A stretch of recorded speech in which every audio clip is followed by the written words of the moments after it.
अनूपपुर जिले के कोतमा कालरी में शहीद हुए मदन मोहन सिंह की मूर्ति का अनावरण कार्यक्रम का आयोजन किया गया। कार्यक्रम में मुख्य अतिथि कॉमरेड अमरजीत कौर जन नायिका एवं राष्ट्रीय महासचिव अखिल भारतीय ट्रेड यूनियन कांग्रेस नई दिल्ली, कॉमरेड हरिद्वार सिंह राष्ट्रीय उपाध्यक्ष अखिल भारतीय ट्रेड यूनियन कांग्रेस एवं प्रांतीय अध्यक्ष एटक मध्य प्रदेश की अध्यक्षता में संपन्न कराया गया, जिसमें विशिष्ट अतिथि कॉमरेड अरविंद श्रीवास्तव अधिवक्ता उच्च न्यायालय एवं उपाध्यक्ष एटक मध्य प्रदेश और कॉमरेड अजय विश्वकर्मा अध्यक्ष के एम.एस. एटक ACCL व दूर दराज से आए हुए कॉमरेड के अन्य पदाधिकारी के अलावा स्थानीय गणमान्य नागरिक मौजूद रहे, जिसमें शहीद मदन मोहन सिंह मूर्ति का अनावरण करने के बाद मंच में RSS भाजपा और क्षेत्र के लिए नजीर बनेगा। लिया गया। हमारे बीच में उपस्थित अनूपपुर से लतीफ अहमद सिद्दीकी की रिपोर्ट। और उस कॉन्फ्रेंस में 50 देशों के जो ट्रेड यूनियन नेता थे, जो कॉमरेड अमरजीत कौर का श्रद्धा से रेस्पेक्ट से नाम ले रहे थे, और तब मुझे लगा कि हमारी नेत्री का जो सीमा हिंदुस्तान नहीं है, बल्कि इनकी चर्चा तो पूरे वर्ल्ड के अंदर, पूरे विश्व के अंदर है, वो हमारे बीच में आई थी। और इनसे हमने कहा कि 7 फरवरी 1976 को एक जाबाज सिपाही जो काल से नहीं डरता था, कोयला मजदूरों का एक ऐसा नेता कि परिस्थिति बस प्रबंधन को, अपराधियों को रौंद करके रखता था, लेकिन कोयला मजदूरों को झुकने नहीं देता था। उसको घात लगाकर अपराधियों ने गोली से उड़ा दिया था। क्या आप उनके प्रतिमा का अनावरण कार्यक्रम में चलेंगी? इन्होंने कहा जगह छोटी हो सकती है, लेकिन कार्यक्रम बहुत बड़ा है और जरूर हम उसमें आएंगे। और आज आपके बीच में हैं। मैं कहता हूं साथियों, शहीदों के चिताओं पर लगेंगे हर बरस मेले, शहीदों के चिताओं पर लगेंगे हर बरस मेले, वतन पे मरने वालों को यही बाकी निशा होगी। जिन लोगों ने मदन मोहन सिंह को मारा, उनको आज कुत्ता भी उनका नाम लेने को तैयार नहीं है। इंसान की बात छोड़ दीजिए, कुत्ता भी नापाक अपराधियों के नाम लेने को तैयार नहीं है। और शहीद मदन मोहन सिंह के स्मारक पर हर साल सैकड़ों लोग फूल माला चढ़ाते थे, और आज हजारों की संख्या में लोग उनको जो है श्रद्धा देने आए हैं। मदन मोहन सिंह शरीर से मारे गए, लेकिन वो अमर हैं और अमर रहेंगे साथियों।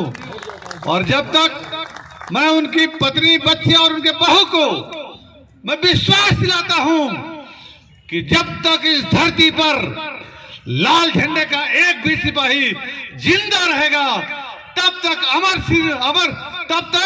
अमर शहीद कॉमरेड मदन मोहन सिंह को कोई मिटा नहीं सकता है, हटा नहीं सकता है, छुपा नहीं सकता है। ये मैं कहना चाहता हूं। वो हैं और सैकड़ों, कोई सामान्य यूनियन नहीं है। लाल झंडा कोई हलवा पूरी खाने वालों के यूनियन नहीं है। लाल झंडा जब दुनिया के अंदर काम के घंटे का निर्धारण नहीं था, अमेरिका के शिकागो में यही मजदूरों ने जब 8 घंटा काम, 8 घंटा आराम और 8 घंटा मनोरंजन का नारा दिया, एक खून से लथपथ एक मजदूर ने अपने कपड़े को हाथ में लहरा करके कहा, लाल झंडा जिंदाबाद। अब पूरे दुनिया के मजदूरों का झंडा लाल हो गया साथियों। ये जो सरकार है, ये सरकार जो काला कानून लेकर के आई है, यही काला कानून अंग्रेज लाए थे, लेबर ट्रिब्यूट एक्ट लाए थे। और उसका मुखालफत करने के लिए हमारे पहले अध्यक्ष कोई सबसे ज्यादा अगर किसी ने कुर्बानी दिया है, शहादत दिया है, मारे गए हैं, तो एटक ने दिया है, लाल झंडे ने दिया है। इस बात का हमको फख्र है साथियों, फख्र है। एटक बने 1920 में और कंपनसेशन, ये जितने भी यूनियन हिंदुस्तान के अंदर है, अगर ट्रेड यूनियन एक्ट नहीं बना होता तो क्या यूनियनों को जिंदा रहने का कोई रास्ता मिलता क्या? वो ये टक ने बलिदान देकर जो ट्रेड यूनियन एक्ट बनवाया, आज उसी की वजह से सारी यूनियनें चल रही हैं। बाकी किसी यूनियन का कंट्रीब्यूशन ट्रेड यूनियन एक्ट बनाने में नहीं है। और 1936 में वेजेज एक्ट बनवाया हमने, 1947 में इंडस्ट्रियल डिस्प्यूट एक्ट बनवाया हमने, 1948 में फैक्ट्री एक्ट बनवाया। और तब कांग्रेसियों को लगा, सरकार को लगा कि लाल झंडे वाले मजदूरों के लिए रोज रैली, जुलूस, प्रदर्शन और तरह तरह के मांगों को मांग रहे हैं, ये कैसे चलेगा? और तब फैक्ट्री मालिकों ने सरकार के पर दबाव बना करके इंटक बनवाया। साथियों, इस बात को आपको जानना चाहिए। और इस देश में जब सोशलिस्ट पैदा हुए तो HMS बन गया। और तब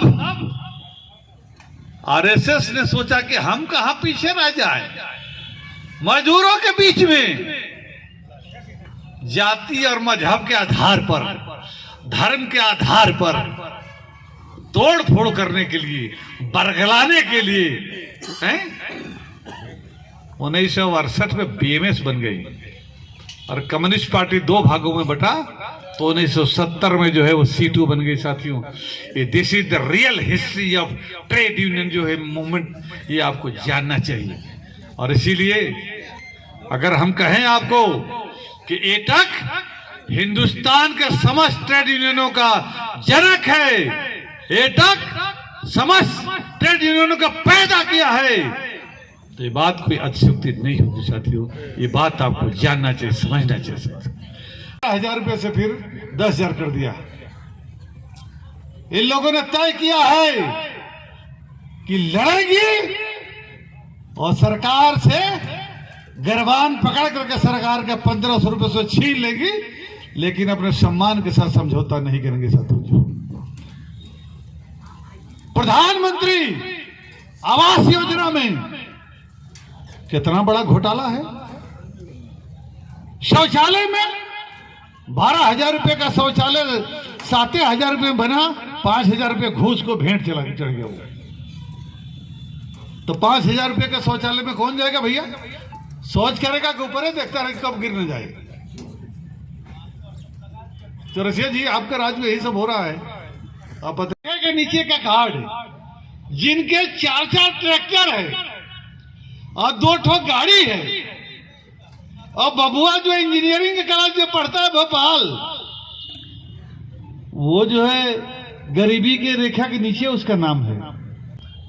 इसी भालूमाड़ा में पुलिस की गाड़ी में और एम्बुलेंस में नोटों की गड्डी बांध करके चुनाव लड़ी गई। कानून की कैसे धज्जी उड़ाई जा रही है, भ्रष्टाचार को कैसे जो सर पर जो रखा जा रहा है। अगर इसको नंगा नाच अगर कहीं देखना है तो मध्य प्रदेश में देख सकते हैं। मध्य प्रदेश में विचारों को नहीं रोक सकते हैं, ये मैं एकदम पूरे दावे के साथ कह सकता हूं कि आप हमारे शहीद मदन मोहन सिंह जी का गोली मारकर हत्या कर दी, लेकिन उनके विचार आज भी हमारे लाल झंडे के एक एक सिपाही के बीच में है, उनके दिल में है और उनके जज्बे में है। दोस्तों, मैं कहना चाहता हूं कि हम जिस यूनियन के हैं, हम जिस एटक के लोग हैं, हम इतिहास पढ़ते नहीं है, हमने इतिहास बनाया है। हम इतिहास नहीं है। आप यहाँ गिना रहे थे कि बहनों का 1500 रुपए छीन लिया मध्य प्रदेश की सरकार ने। बैठी है हमारी आंगनवाड़ी की बहनें, वो सभी की सभी वेलफेयर स्कीम्स को खत्म करना चाहते हैं। वो आंगनवाड़ी हो, आशा वर्कर्स की हो, मिड डे मील वर्कर्स की हो, इन सभी वेलफेयर स्कीम्स को वो बोझा मानते हैं। देखिए, भारत सरकार की जो नीतियां हैं वो पहले एक टाइम था कि 1971 में 1973 में प्राइवेट खदानों का राष्ट्रीयकरण किया गया, लाखों लोगों को रोजगार मिला। अब ये जो सरकार है वो राष्ट्रीयकृत जो खदानों को प्राइवेट कर रही है।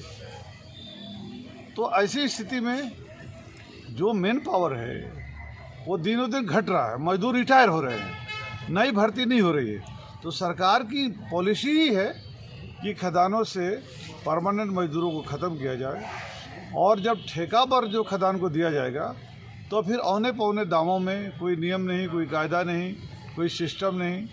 अब ये जिस बात की आपने किया, कॉन्ट्रैक्टर लेबर को हाई पावर कमेटी ने 1000 रुपये तय किया पर डे। यहाँ 300, 400, मैक्सिमम 450 जो है ठेका मजदूरों को देते हैं। गवर्नमेंट का उस पर कोई ध्यान नहीं, कोई ध्यान नहीं। तो देखिए, ऐसी स्थिति में क्या है कि इस बात की लड़ाई हम लोग पूरे देश में लड़ रहे हैं, सभी जगह लड़ रहे हैं कि हमारे जो हम लोग की जो पब्लिक सेक्टर बचा रहे। देखिए, जब जब हमको अवसर मिला 2004 से 2009 तक यूपीए सरकार का हम सपोर्ट में थे, not a single public sector का जो है वो निजीकरण नहीं हुआ। और नालको का मनमोहन सिंह ने नालको का जो है केवल निजीकरण एक बार कर दिया था। हमारे दो लीडर डी राजा और एबी वर्धन ने अपने को लेफ्ट और यूपीए गवर्नमेंट के बीच का जो समन्वय समिति था उसको सस्पेंड कर रख दो। ऐसी स्थिति में कि पब्लिक सेक्टर को तुम निजीकरण करोगे, हम तुम्हारे साथ नहीं रहेंगे, और झक मार करके नालको का जो निजीकरण का फैसला उनको वापस करना पड़ा। तो हम तो चाहते हैं कि पब्लिक सेक्टर मजबूत हो, पब्लिक सेक्टर बना रहे, पब्लिक सेक्टर आगे बढ़े, लेकिन ये सरकार 180 डिग्री से पब्लिक सेक्टर के खिलाफ है, इसीलिए बेरोजगारी बढ़ रही है। ये पहले 2 तरह से ज़मीन के बदले नौकरी दी जाती है। एक कोल इंडिया का पैकेज है और दूसरा जो है मध्य प्रदेश पुनर्वास जो है पॉलिसी के तहत। मध्य प्रदेश पुनर्वास पॉलिसी के तहत क्या है कि डिसेंडिंग आर्डर में मान लीजिए एक गांव के अंदर 1000 एकड़ ज़मीन जो है मैनेजमेंट लेती है। 2 एकड़ के हिसाब से नौकरी कितना देना है? 500 लोगों को। मैनेजमेंट ने क्या किया कि डिसेंडिंग आर्डर में कह दिया कि हाँ, किसी व्यक्ति का अगर 10-20 डिसमिल भी ज़मीन है और आखिरी ज़मीन है तो उसको हम नौकरी दे देंगे। पॉलिसी उसके पुनर्वास नीति क्या हुआ, यहाँ 2 एकड़ में देंगे।